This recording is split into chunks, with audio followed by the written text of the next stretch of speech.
Now I gotta go fill some low spots.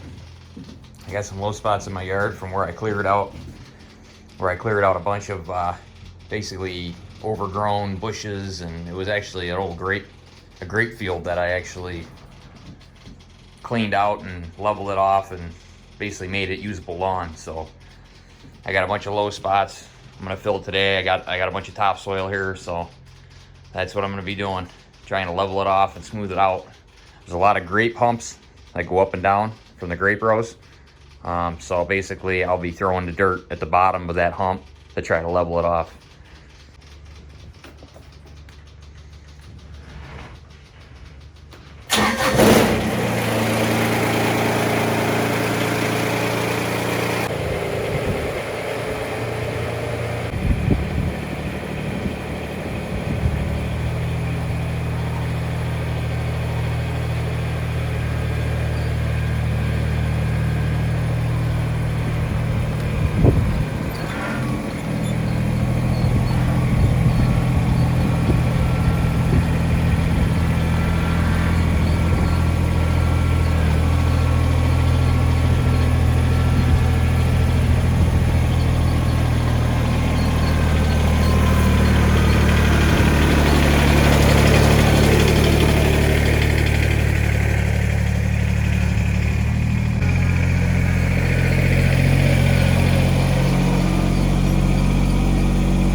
All right, well, that didn't spread very good. I was pretty sure it was going to be wet, and it was wet. So yeah, trying to spread it, trying to sprinkle it with the bucket was damn near impossible. It was like spreading mud. So all I can do is just spread it the best I could and, you know, just kind of work with it and run it over and flatten it out. But I definitely took care of them 2 real bad low spots that I had. I was afraid of scalping the mower when I come across them humps. So now I ain't got to worry about that. I just wanted to get it done before winter season kicks in here. I wanted it done so I ain't got to worry about doing it first thing in the spring because it's going to be all mud back there. And I'll show you guys what I did. I got that whole pile moved. That shit was wet, man. It was some wet stuff. It was like pretty much clay. I mean, it wasn't the best. I thought it was topsoil because when I loaded it into the dump trailer, I mean, it was dry and it seemed pretty fluffy. So I don't know if it just got that wet or if it had a lot of clay mixed in with it. And then when it got wet, being outside for 2-3 weeks that it sat here, I don't know if it just clumped up real bad. But man, this shit, it spread terribly. I mean, there was no spreading it pretty much. You just spread it the best you could and just run it over and try to smush it down. So anyway, sorry, stepping on shit. So there's the one spot. I pretty much put it in every dip and low spot and where ruts were sticking out or tree roots were sticking out. Here there was a big root coming out this way that I ran over with the mower all the time. This is a big dip in here. That was a big dip right there. So now that's nice and smooth. So there's one there. This was a huge low spot. I got that filled. It was real low by these trees. It was like a little ditch in here. That's all filled. I filled all this in here. Here there was another root. You can kind of see that one there. So I just put it flush up to it, but that was another one. You drove over it. It was like a big bump. So that's all smooth now. This is a huge low spot. And this is a huge root. This one here came like all the way out. You could see it to here, and it was a big hump. So that's pretty darn smooth now. Come over here. Here's another one where a root was sticking up, and it was real high right here. So I put dirt on either side of it, smoothed it out. It's a lot better now. There's no getting it perfect, not with the dirt I had, and it's still going to take a lot of work to get this area nice and level, but just a little bit at a time. I wanted to get that dirt spread before winter hit because I knew once winter hit, I wasn't gonna be able to get to it till summer because it stays wet back here, and I just wanted to get it out now, and I figured that way by spring you won't even notice these spots that I did. You know, I'll throw some seed down when everything's wet and mushy, and all this, you won't even see all this stuff I did. So that's another reason I wanted to get it done, because otherwise I would have had to wait till it dried up. So like end of spring-ish, and then I would have had to put seed down, and I would have had to water it, and it would have just been a mess. So I'd rather have it done now, and I know it's good for next year. These spots here, I forgot to track over them, so they look like shit, because I forgot to track over with my tractor. But there's a big root there. I got plenty of dirt on each side.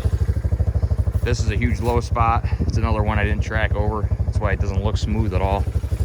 But I'm gonna run it over with my quad because I already put the tractor away. This is another spot I didn't track over, just those street spots. Here's another low spot here I did. Another big root coming out here, and it was a big dip. So that's done. Here's another spot, that one's done. This was like super high. There's like a huge mound by the tree here, and I always had to mow way around it. So now I blended that in so I can mow up and around it.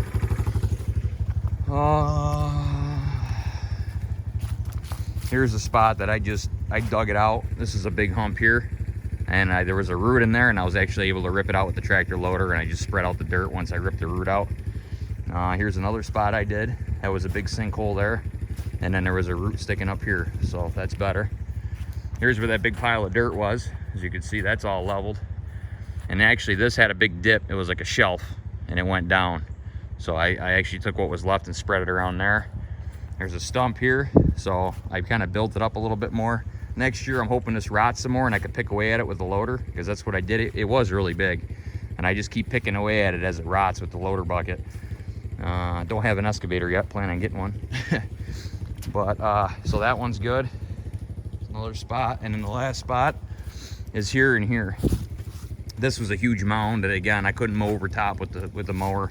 So now it's a lot more gradual coming up and around, as this was terrible in here. I mean, it was like a cliff. So that's much better now. And that's where the dirt was, right here. So that's all done. Now what I want to show you is over here. This, everything, basically where that fence is over there, from there all the way back in front of all these trees, this is all grape rows. I cleared all that out with my Kubota BX, all of it. So that it was great vineyards. So you can kind of see them still. Like that was a vineyard, that was a vineyard. You can see these little humps. And I did the best I could when I cleared all this out and bulldozed it. That was a grape row. That was pretty much where all these trees are in a line. That's why they're in a line, and that's why they're built up and the roots are sticking out, because they're up on that hump for all them years, and then the roots grew through the hump, and that's why I can only take it down so much, because otherwise I'll be hitting all kinds of roots. Here's another grape row. But as you can see, it's much better. Up here, it's definitely a little bit more up and down, but it's come a long way. I used the grater box and the back blade when I did this, but I cleared it all with a loader bucket. But it gives me a lot more land, because when I used to look down here, I mean, it was just a skinny little alley, you know. Now I got all this land, and it's great. I put a Harbor Freight shed tent in here. That's my zero turn. This is just like my storage shed. It's my Skag Cheetah. I love that thing. It's a beast. My bagger that I gotta sell. But yeah, I just keep all my stuff in there. I put pallets down, put plywood on top of it, so at least everything's up in the air and keeps dry. I built this little dirt ramp, get up in there. It works good. And it's nice because it's kind of behind these trees. The wind blows this way, so it protects it real good. And I made sure there was no limbs overhanging, you know, so it's pretty clear up above it. So I shouldn't have any problems with limbs falling, I hope. You can see over here, there's my pallet forks, my grater box, my back blade. You can see this big, all this pile. This is all the stuff that was in here. Pricker bushes and vines and grape posts, and I ripped them all out with that tractor, man. That thing, I worked it so hard. And this isn't the only time I've done a job like this. I've done plenty of jobs where I'm like just straight up clearing land and bulldozing with it. But I mean, look at that bank. And it only took me, I don't know, maybe 3 weeks to do all this. I just do a little bit each day after work and just pick away at it. This is where all I keep. I got like spare mats, rubber mats. I got culvert pipe, which I got to install next year in a low spot. Beams and trusses and good woods, good pieces of wood to save. This is kind of where I keep my junk. But yeah, you can see that big bank. And that all went all the way up past that tree line. So I'm really happy with it. I did plant seed this year, grass seed. So I'm hoping it'll, you know, just keep growing. And then, like I said, in the spring when all this is kind of mushy, I'll overseed it. And I shouldn't have to have as much seed because I'm just overseeding at that point. And now that I got something started here, which was my plan, now it should come in a lot easier and a lot more full. So yeah, it's really turning out nice. So I had a shed that was over here. Kind of see the spot. It's like a big square. It's where the shed was. I actually moved that with my buddy's 2500 Chevy HD, and then I pushed with my forks in the back. I picked up on it with my Kubota. I picked up and pushed, and he was pulling with a rope and I was pushing, and we pushed it all the way up. You can still see the skid marks as I put it on skids first. We went all the way up and around up the hill, and that's the shed right there. So that's, I turned that into like my little workshop. It's where my tractor stays. It'll be nice and warm this winter inside, which is nice. And if I got to work on it, I got heater in there, I got electric in there, I wired it all for electric. So I'll show you guys that at some point. And then also all this I cleared out. This trail right here, this was just one little skinny trail when I moved in. And I bulldozed all this with the Kubota. I mean, it looks awesome. And next year I want to work on this side, because this is what this looked like. I mean, it looked just like that. So you can see what a difference it is. So I want to do the same thing I did here to this side, and I'm going to stop it about right at that corner. And then it's just going to be wide open all the way back to the woods. And I did a lot of clearing back here too. This used to just be a little circle back here, and it's huge back here now. You can see the berm. It's kind of like a ravine down here, so I just pushed everything off the ravine. When I bulldozed this was the first thing I bulldozed and cleared out. The first piece of land when I moved in. I did all this summer. I've only been here, and not even been here a year yet. I did all this work just this summer with that tractor. I bet you I put 300 hours on that tractor, at least 250. So all this just came down and did like this small little loop in between these two trees. It just did like a little tiny loop. So all that I cleared all up around. I cleared all this. I got a huge trail going all the way back here, a four-wheeler trail that I made. I got it cleared out all the way back that way, which is going to be another trail. Eventually I'm going to make trails that all intervene and intertwine, so I can go in there and I can come out here, and then I can take that trail all the way up to where I cleared out that other area. So someday I just keep plugging away at it, but it looks nice back here. I like coming back here because it's nice and quiet. It's down on a hill. You see my house is way up there. Nobody bothers you. All right, anyway, just wanted to show you what I did so you guys kind of got an idea of my property and whatnot.